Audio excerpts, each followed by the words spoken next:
Hey guys, welcome to my YouTube channel. आज हम करेंगे चैप्टर बैंकिंग। मनी हम पहले कर चुके हैं, तो अगर आपने नहीं देखा तो प्लीज़ पीछे जाके वीडियोस देखिए। अब हम करेंगे +2 का इम्पोर्टेंट टॉपिक है जो बैंकिंग। So let's start. हाँ जी, स्टार्टिंग करेंगे कमर्शियल बैंक से। So commercial bank are the banks that accept deposit from public and grant them loan. ठीक है, तो कमर्शियल बैंक क्या होते हैं? जो पब्लिक से डिपॉजिट लेते हैं और जिन लोगों को पैसे की ज़रूरत होती है उनको वो लोन ग्रांट करते हैं। ठीक है, तो commercial bank play an important role as a supplier and as well as a creator. ठीक है, तो ये supplier as well as a creator बहुत इंपॉर्टेंट रोल प्ले करते हैं। तो अब पहले हम समझेंगे एज अ क्रिएटर। ठीक है, तो मनी कैसे क्रिएट करते हैं कमर्शियल बैंक। Let's start. तो फर्स्टली अगर हम समझेंगे कि जो बैंक है, ठीक है, बैंक की स्ट्रेटेजी क्या होती है। बैंक ये मान के चलता है कि जितने लोगों ने अगर डिपॉजिट करवाया है, ठीक है, तो वो पैसा अपना साथ ही साथ नहीं विड्रॉ करेंगे। ठीक है, अगर लाइक वो परसेंटेज में सोच के देख रहे हैं कि अगर 100% लोग उसके पास पैसा डिपॉजिट करवा रहे हैं तो ओनली 10% या 15% लोग ही वो पैसा एमरजेंसी में विड्रॉ करेंगे। ठीक है, तो बैंक क्या करता है, अगर फॉर एग्जांपल ये टेबल से समझते हैं, किसी पर्सन ने 1000 रुपीज़ डिपॉजिट किए, ठीक है, तो बैंक एक CRR रेट फिक्स कर लेता है। जो वो क्या करता है, जितना डिपॉजिट वो पर्सन ने किया उसका, जैसे उसने CRR एग्जाम्पल के तौर पे 10% रख लिया। ठीक है, तो उसने 1000 का 10% अब वो अपने पास क्या रख देगा, डिपॉजिट। ठीक है, तो 10% वो रख देगा अपने पास डिपॉजिट, जो है 100 आ गया। 1000 का 10% क्या हो गया, 100। ठीक है, 100 उसने रख दिया डिपॉजिट, बाकी का पैसा जो बच गया वो क्या दे देता है, एज अ लोन। ठीक है, अब देखो मेनली बैंकिंग सिस्टम ही चल रहा है।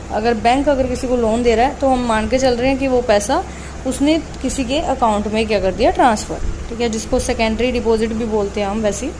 तो उसने ट्रांसफ़र कर दिया पैसा as a loan to other person. तो अदर पर्सन भी बैंक के लिए क्या बन गया, उसका डिपॉजिट। तो सेम बैंक ने इसके साथ भी किया। बैंक के लिए 900 डिपॉजिट है, उसने 10% उसका रख लिया, बाकी 810 डिपॉजिट आगे लोन दे दिया।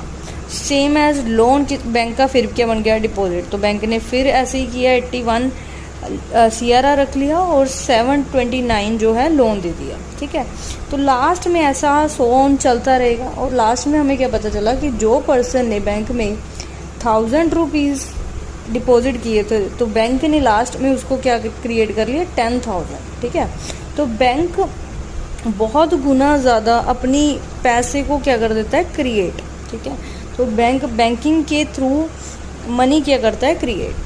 तो थोड़ा सा थ्योरेटिकली पढ़ते हैं। So bank lend money many times more than their cash reserve. तो जैसे हमने पढ़ लिया कि उसके पास कैश रिजर्व कम है, पर वो लैंड मतलब लोन क्या दे रहा है, ज़्यादा। कैश रिजर्व सिर्फ 1000 का है, लोन क्या दे रहा है, 9000। तो total deposit with the banks are many time more than the cash reserve of the bank.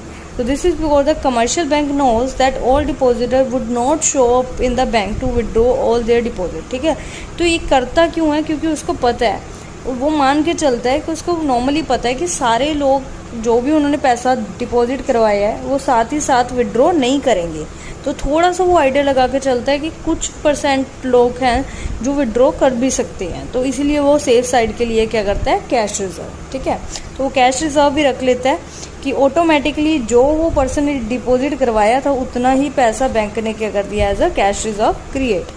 ठीक है, so bank take some steps to create money. तो ऐसे बैंक क्या करता है, मनी को क्रिएट करता है। आगे बढ़ते हैं। सो नेक्स्ट इंपॉर्टेंट टॉपिक है सेंट्रल बैंक। ठीक है, सेंट्रल बैंक क्या है, रिजर्व बैंक ऑफ इंडिया। तो central bank is an apex bank that control the entire banking system. ठीक है, तो यही हेड माना जाता है जो पूरे बैंकिंग सिस्टम को कंट्रोल करता है।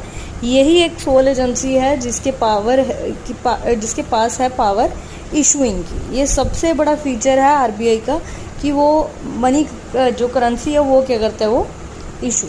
ठीक है, तो जैसे जो नोट बनते हैं, प्रिंट करते हैं, ठीक है, वो सारे प्रिंटिंग का जो एजेंसी है, मेन एजेंसी है, वो क्या है, RBI। सो सप्लायर भी हो गया ये और इशूर भी हो गया। So reserve bank is the central bank of India. तो अब इसके कुछ फंक्शंस पढ़ते हैं। ठीक है, तो फर्स्ट फंक्शन है बैंक ऑफ इशूइंग नोट, जैसे कि हमने पढ़ा है कि यही सिर्फ सेंट्रल अथॉरिटी है जिसके पास मोनोपोली है, ठीक है, कि वही इशू जो करेंसी है वो इशू कर सकता है, ठीक है। जो कॉइन्स वगैरह वो मिनिस्ट्री ऑफ फाइनेंस करती है, ठीक है। अदरवाइज बाकी सारे करेंसी जो पेपर नोट है वो सारी कौन प्रिंट करता है? Central bank. Second, bankers to the government, ठीक है। तो जो सेंट्रल बैंक है वो बैंकर्स टू दी गवर्नमेंट भी है। जैसे हमने सुना ही है कि बैंक है जो सेंट्रल बैंक है जो आरबीआई है वो नोट प्रिंट करता है, ठीक है, पर सिर्फ ये फीचर नहीं है इसका, और भी बहुत सारे फंक्शन आरबीआई परफॉर्म करता है। तो as a bankers to the government भी वो परफॉर्म करता है। तो बैंकर्स टू दी गवर्नमेंट वो 3 तरह की हेल्प करता है गवर्नमेंट को। फर्स्ट, एज अ मैनेजर्स, ठीक है। तो जो आरबीआई है वो गवर्नमेंट के बिहार पे उसके अकाउंट्स को क्या करता है? मैनेज, ठीक है। एज अ एजेंट वो गवर्नमेंट के बिहार पे उसकी सिक्योरिटी क्या करता है? Cell and purchase. And as a adviser वो गवर्नमेंट को एडवाइस करता है कि अगर उसने कोई पॉलिसीज वगैरह बनानी है तो उसके लिए जो भी हेल्प चाहिए होगी वो हेल्प कौन प्रोवाइड करता है? आरबीआई, ठीक है। सो नेक्स्ट फीचर है, फंक्शन है उसका bankers bank and supervisory role, ठीक है। तो ये बैंकों का बैंक है, हमने माना ही है कि जो भी कमर्शियल बैंक है सबका कंट्रोल ऑन कौन है? आरबीआई। तो बैंकर्स बैंक में क्या करता है? जो आरबीआई है वो अपेक्स बैंक है, मतलब सबसे मेन बैंक है, ठीक है, हेड है सबका। तो यो जो जैसे कि कमर्शियल बैंक पब्लिक के साथ डीलिंग करते हैं वैसे ही आरबीआई कमर्शियल बैंक के साथ डील करता है। तो जो कमर्शियल बैंक है वो अपने डिपॉजिट्स भी आरबीआई के पास सबमिट करवाता है और उनसे कई बार लोन भी लेता है, ठीक है। तो सेम एज जो सेंट्रल बैंक है, सेंट्रल बैंक मतलब आरबीआई है, वो डिपॉजिट्स एक्सेप्ट करता है कमर्शियल बैंक के और उसको लोन भी प्रोवाइड करता है, ठीक है। तो आरबीआई या सेंट्रल बैंक मतलब उसकी हेल्प करता है कमर्शियल बैंक की as a clearing house facility. जब भी क्लियरिंग हाउस फंक्शन सुनाई देता है आपको तो मान लेना चेक की रिलेटेड बात कर रहे हैं वो, ठीक है, चेक्स के रिलेटेड, ठीक है। तो चेक के रिलेटेड बहुत सारी कमर्शियल बैंक की ट्रांजैक्शन होती रहती हैं, किसी से लेना है किसी को देना है, उस सारी ट्रांजैक्शन को बैलेंस करने में हेल्प कौन करता है? आरबीआई, ठीक है। नेक्स्ट है इट्स सुपरवाइजरी रोल, जैसे कि हमने 2 फंक्शंस पढ़े हैं एज अ बैंकर्स। तो सुपरवाइजरी रोल, सुपरवाइजर कौन होता है? जो मॉनिटर करता है हर चीज़, ठीक है। तो आरबीआई ना कमर्शियल बैंक के लिए कुछ रेट्स वगैरह कुछ गाइडलाइंस ड्रॉ करता है, ठीक है। तो वो एज अ सुपरवाइजर चेक करता रहता है कि जो भी मैंने गाइडलाइंस कमर्शियल बैंक के लिए बनाई है, जैसे कि सीआरआर, एसएलआर रेट, ये सारे तो कमर्शियल बैंक फॉलो कर रहे हैं कि नहीं कर रहे, ठीक है। ये सारा कुछ चेक करने का रोल भी किसका है? आरबीआई का। तो एज ए सुपरवाइजर वो चेक करता रहता है कि वो उसके रूल्स फॉलो कर रहे हैं कि नहीं कर रहे।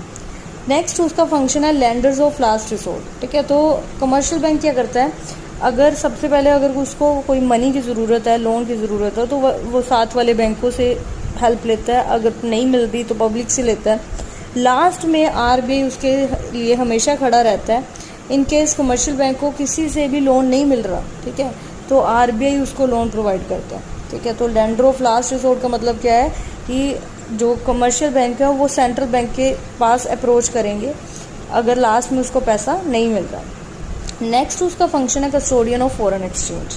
तो जो सेंट्रल बैंक है वो एक मेन बैंक है, वो हमने पढ़ लिया, एक मेन ब्रांच है जो सारी फॉरेन रिजर्व की कस्टडी रखता है। कस्टडी मतलब उसके पास सारा पैसा होता है फॉरेन का, ठीक है। तो फॉरेन के साथ अगर कंट्री के पॉइंट ऑफ व्यू से बात करें कि जो भी हमारा एक्सपोर्ट इंपोर्ट हो रहा है, ठीक है, कंट्री के पॉइंट ऑफ व्यू से वो सारे पैसे की जो सर्कुलेशन है वो कौन करता है? आरबीआई, ठीक है। इससे जो मैनेजिंग मतलब सेल एंड परचेज करने के कारण जो भी रेट हमारा एक्सचेंज रेट चेंज होता रहता है उसका सारा मतलब मेनली कस्टडी किसके पास है? आरबीआई के पास। Next RBI is a clearing house function भी परफॉर्म करता है, ये हम पहले पढ़ चुके हैं, जो बैंकर्स बैंक में पढ़ा था हमने, ठीक है। तो जो भी चेक्स के रिलेटेड वो क्लियरेंस होती है, ठीक है, कमर्शियल बैंक की, वो भी कौन करता है?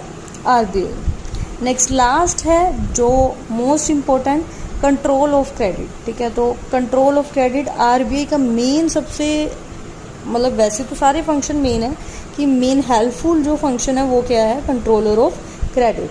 तो देश में कभी मनी सप्लाई ज़्यादा हो जाती है, देखो सप्लाई ज़्यादा होना और कम होना दोनों नुकसानदायक है।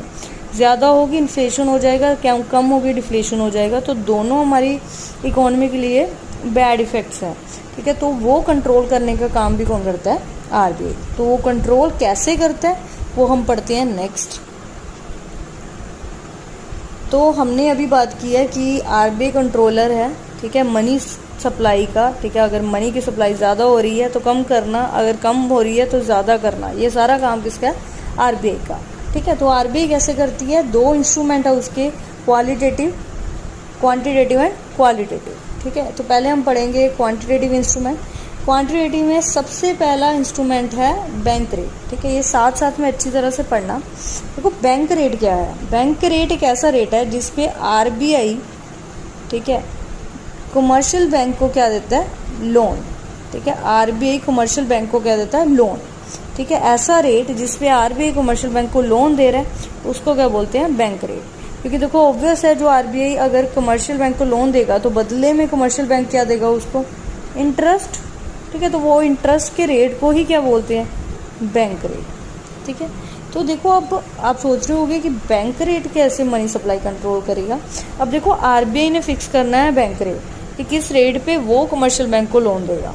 अगर उसको लग रहा है कि मनी सप्लाई है मार्केट में बहुत ज़्यादा, ठीक है, मनी सप्लाई है बहुत ज़्यादा, तो आरबीआई क्या करेगा? मनी सप्लाई को कम, ठीक है। मनी सप्लाई को ज़्यादा होना मतलब मैंने आपको बताया कि वो क्या होगा? इन्फ्लेशन, ठीक है। तो इन्फ्लेशन का कारण क्या है? मनी सप्लाई का ज़्यादा होना, ठीक है। तो अगर आरबीआई को लग रहा है कि मनी सप्लाई बहुत ज़्यादा है तो मनी सप्लाई वो क्या करेगा? कम। तो अगर मनी सप्लाई कम करनी है तो वो रेट को क्या कर देगा? इंक्रीज। ये याद रखना, जितने भी हम क्वांटिटेटिव में रेट के रिलेटेड पॉइंट पढ़ेंगे वो सारे पॉइंट्स में जो रिलेशन है कम और ज़्यादा का, मतलब रेट का रिलेशन मनी सप्लाई से क्या होगा? ऑपोजिट। अगर मनी सप्लाई कम करनी है तो रेट इंक्रीज हो जाएगा, अगर मनी सप्लाई बढ़ानी है, इंक्रीज करनी है तो रेट डिक्रीज हो जाएगा, ठीक है। तो अब कैसे होगा? अगर मनी सप्लाई, जैसे कि देखो अगर हमने ये पढ़ा है कि अगर रेट इंक्रीज हो गया, ठीक है, तो कैसे मनी सप्लाई कम होगी? अगर रेट इंक्रीज हो गया तो सबसे पहले rise in market rate of interest, ठीक है। तो ऑब्वियस है, जो कमर्शियल बैंक को अगर लोन महंगे पे मिलेगा, ठीक है, तो आगे वो कमर्शियल बैंक लोगों को भी, पब्लिक को भी जो लोन है वो कॉस्टली देगा, ठीक है। तो इससे rise in cost of capital हो जाएगी, मतलब कि लोगों को अगर लोन लेना है तो उसकी जो कॉस्ट है, जो खर्चा है, वो क्या हो जाएगा? राइज, ठीक है। तो ऑटोमेटिकली वो अपनी डिमांड फॉर क्रेडिट, मतलब लोन की डिमांड क्या कर देंगे? कम, ठीक है। तो ऐसे ही मार्केट में मनी सप्लाई क्या हो जाएगी? कम, और इन्फ्लेशन क्या हो जाएगा? कंट्रोल, ठीक है। तो ऐसे ही सर्कुलेशन चलती है। जो आरबीआई है वो रेट बढ़ाता, कई बार कम कर देता है, कई बार इंक्रीज कर देता है अकॉर्डिंग टू रिक्वायरमेंट ऑफ जो भी मार्केट है, ठीक है। अगर मनी सप्लाई ज़्यादा हो रही है तो रेट कम की, अगर मनी सप्लाई ज़्यादा अगर कम करनी है तो रेट इंक्रीज़ कर देंगे, ठीक है। तो वैसे करते रहते हैं। नेक्स्ट है ओपन मार्केट ऑपरेशन, ठीक है। ओपन मार्केट ऑपरेशन क्या है? इसमें आरबीआई क्या करता है? गवर्नमेंट के बिहाफ पे उसकी सिक्योरिटी की सेल एंड परचेज करता है मार्केट में, ठीक है, अकॉर्डिंग टू मनी सप्लाई। देखते हैं कैसे।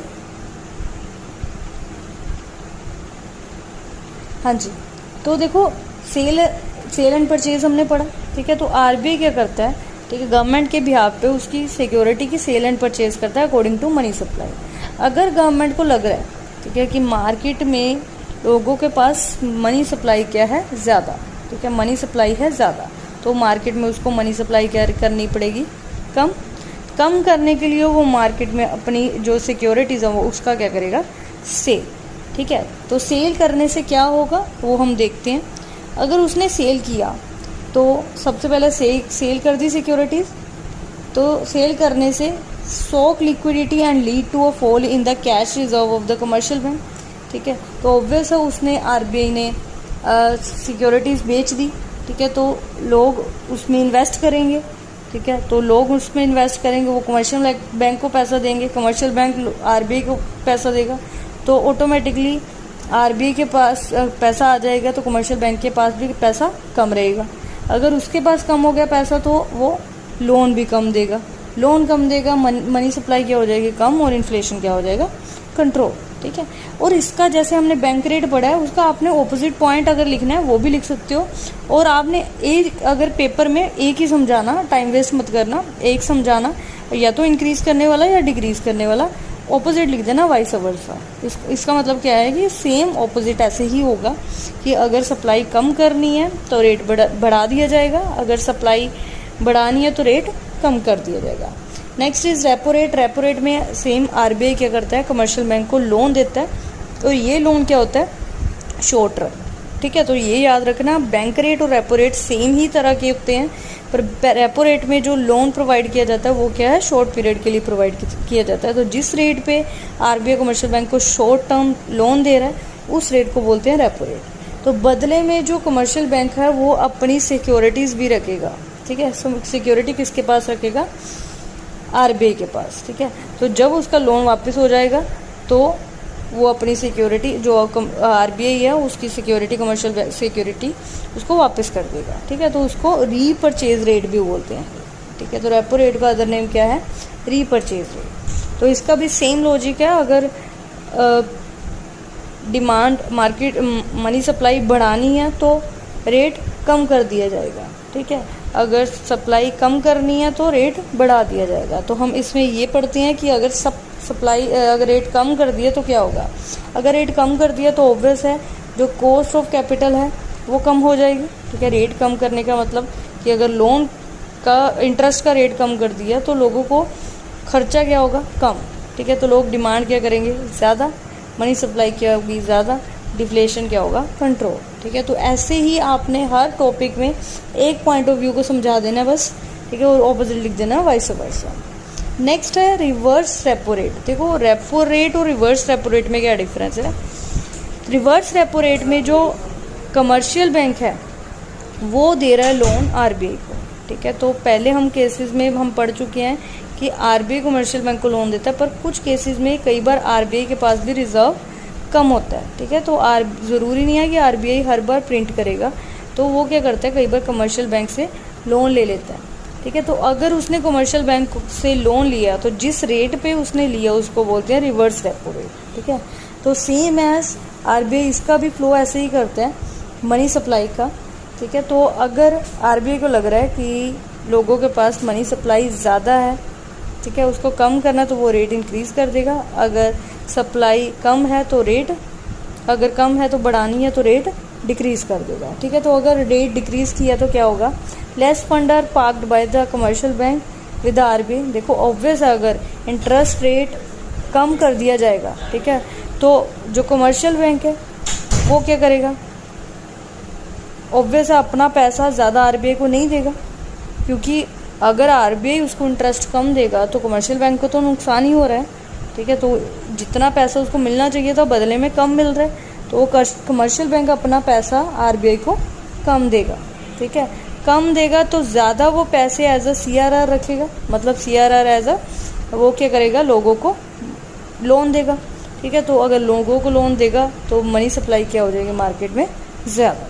ठीक है, क्योंकि देखो कमर्शियल बैंक भी अपना फ़ायदा देखता है। अगर कमर्शियल बैंक को लग रहा है कि आरबीआई मुझे ज़्यादा इंटरेस्ट देगा तो वो कमर्शियल बैंक आरबीआई को ज़्यादा पैसे डिपॉजिट करवाता है। अगर उसको लग रहा है कि वो इंटरेस्ट कम दे रहा है तो वो कम लोन देता है आरबीआई को। नेक्स्ट देखते हैं, नेक्स्ट है कैश रिजर्व रेशो और स्टैट्यूटरी लिक्विडिटी रेशो। ये मोस्ट इम्पोर्टेंट है टॉपिक, जो आता ही आता है, मतलब मेनली शॉर्ट में आ सकता है, कैसे भी है, तो आप ध्यान से पढ़ना। सीआरआर क्या है, देखो ध्यान से समझना।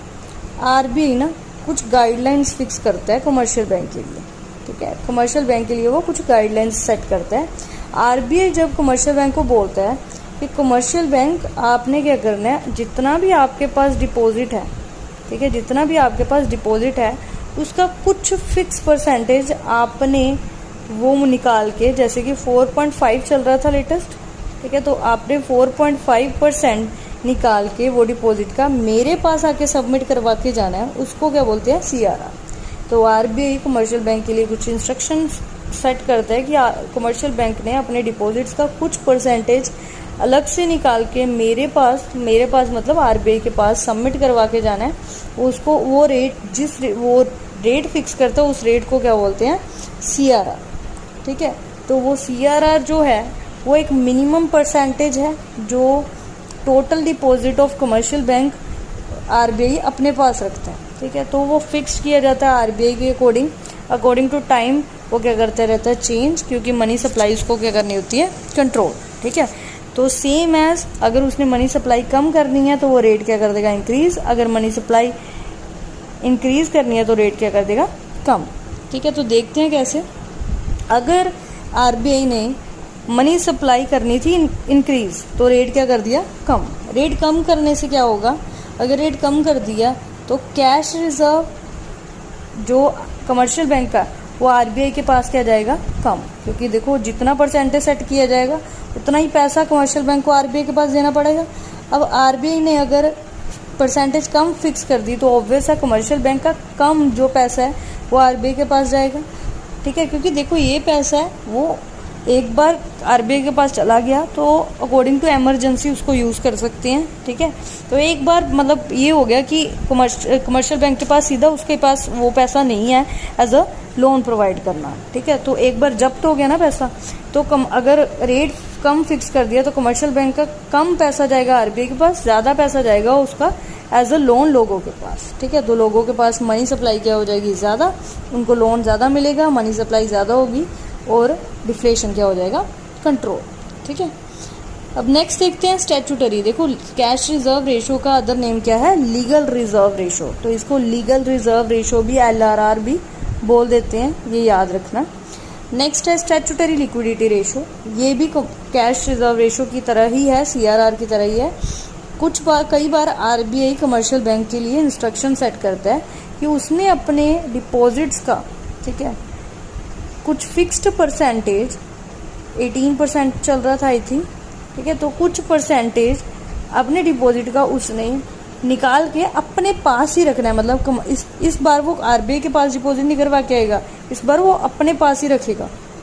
ठीक है, पर वो भी एक बार जब्त हो जाएगा, ये नहीं है कि एज अ लोन वो यूज़ करता रहेगा, ऐसा कुछ नहीं है। ठीक है, तो वो अपने पास in the form of cash kind, ठीक है, वैसे वो रिजर्व को रखेगा, उसको क्या बोलते हैं, SLR। तो इसको भी मनी सप्लाई के लिए वो यूज़ करता है।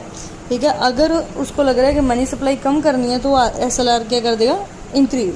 अगर SLR इंक्रीज कर दिया तो ज़्यादा पैसा कमर्शियल बैंक का क्या रहेगा, एज अ खुद के पास उसको रखना ही पड़ेगा, क्योंकि वो परसेंटेज एक बार अगर आरबीआई ने फिक्स कर दी तो उतना वो रेगुलेशंस उसको माननी ही पड़ती हैं, उसको वो पैसा अपने पास रखना पड़ेगा। तो अगर अपने पास रखेगा तो लोगों को लोन कम देगा, लोगों को लोन कम देगा। ठीक है, तो मनी सप्लाई क्या हो जाएगी, कम, और इन्फ्लेशन क्या हो जाएगा, कंट्रोल। ये थे सारे इंस्ट्रूमेंट जो थे क्वांटिटेटिव। अब 3 पढ़ेंगे क्वालिटेटिव और आपका चैप्टर हो गया कंप्लीट। क्वालिटेटिव इंस्ट्रूमेंट में सबसे पहले है मार्जिन रिक्वायरमेंट। मार्जिन रिक्वायरमेंट क्या होती है, लोन अमाउंट और सिक्योरिटी अमाउंट के बीच का डिफरेंस, उसको बोलते हैं मार्जिन रिक्वायरमेंट। जैसे कि आप लोन ले रहे हो 1 लाख का, ठीक है, तो बैंक क्या बोल देता है कि अगर 1 लाख का लोन लेना है तो फॉर एग्जाम्पल मान के चल रहे हैं कि आपको 5 लाख की सिक्योरिटी रखनी पड़ेगी। ठीक है, तो ये 4 लाख का जो पैसा एक्स्ट्रा है वो क्या हो गया, मार्जिनल रिक्वायरमेंट। ठीक है, तो मार्जिनल रिक्वायरमेंट भी according to money supply use किया जाता है। ठीक है, पर इसका भी रिलेशन सेम ऑपोजिट है। अगर सप्लाई इंक्रीज करनी है तो मार्जिनल रिक्वायरमेंट कम कर दी जाएगी, अगर सप्लाई डिक्रीज करनी है तो मार्जिनल रिक्वायरमेंट ज़्यादा कर दी जाएगी। जैसे कि फॉर एग्जांपल आरबीआई ने अगर मार्जिन रिक्वायरमेंट कम कर दी, ठीक है, तो ऑब्वियसली जो मार्जिन रिक्वायरमेंट कम कर दी तो लोगों का कम पैसा कमर्शियल बैंक के पास जाएगा। ठीक है, कम जाएगा तो मार्केट में उनके पास पैसा ज़्यादा रहेगा और डिफ्लेशन क्या हो जाएगा, कंट्रोल। ठीक है, नेक्स्ट है rationing of credit. Rationing of credit क्या है कि आरबीआई कोटा और लिमिट फिक्स कर देता है। कोटा का मतलब होता है लिमिट्स। ठीक है, तो लिमिट एक फिक्स कर देता है कमर्शियल बैंक के लिए कि उसने डिफरेंट बिजनेस एक्टिविटीज़ के अकॉर्डिंग ही पैसे एज अ लोन देने हैं। ठीक है, तो ये जस्ट इंस्ट्रक्शन की तरह है कि एक लिमिट फिक्स कर दी कि इसके अकॉर्डिंग ही कमर्शियल बैंक को लोन देने पड़ेंगे। ठीक है, तो अकॉर्डिंग टू मनी सप्लाई वो क्या करता है, रिस्ट्रिक्शन इंक्रीज और डिक्रीज। ठीक है, अगर उसने क्रेडिट रेशनिंग लगा दी, ठीक है, मतलब कोटा लगा दिया, तो मनी सप्लाई क्या हो जाएगी, डिक्रीज। ठीक है, और लोगों के पास पैसा कम हो जाएगा, इन्फ्लेशन क्या हो जाएगा, कंट्रोल। ठीक है, तो अगर उसने कोटा मतलब लिमिट अगर इंक्रीज डिक्रीज कर दी, वैसी मनी सप्लाई क्या होती है, कंट्रोल। लास्ट पॉइंट है मोरल सुएशन। मोरल सुएशन क्या होती है, जर्नल एडवाइस। ठीक है, तो एडवाइस के रिलेटेड ये जस्ट नॉर्मल पॉइंट है, ठीक है, कि आरबीआई कमर्शियल बैंक को एडवाइस करता है कि अकॉर्डिंग टू सर्कमस्टांसिस वो क्या करे, लोन प्रोवाइड करे। जिस एरिया में उसको लग रहा है कि लोन ज़्यादा देना चाहिए उसको ज़्यादा दे, जिस एरिया में उसको लगता है लोन कम देना चाहिए वो कम दे, ठीक है। तो ये एडवाइस है और ये हो गया आपका chapter complete. Thank you so much. अगर आपको ये चैप्टर अच्छा लगा, आपको और वीडियोस चाहिए तो प्लीज़ कमेंट सेक्शन में बताइए, ठीक है। Thank you for watching. Please like और सब्सक्राइब कीजिए।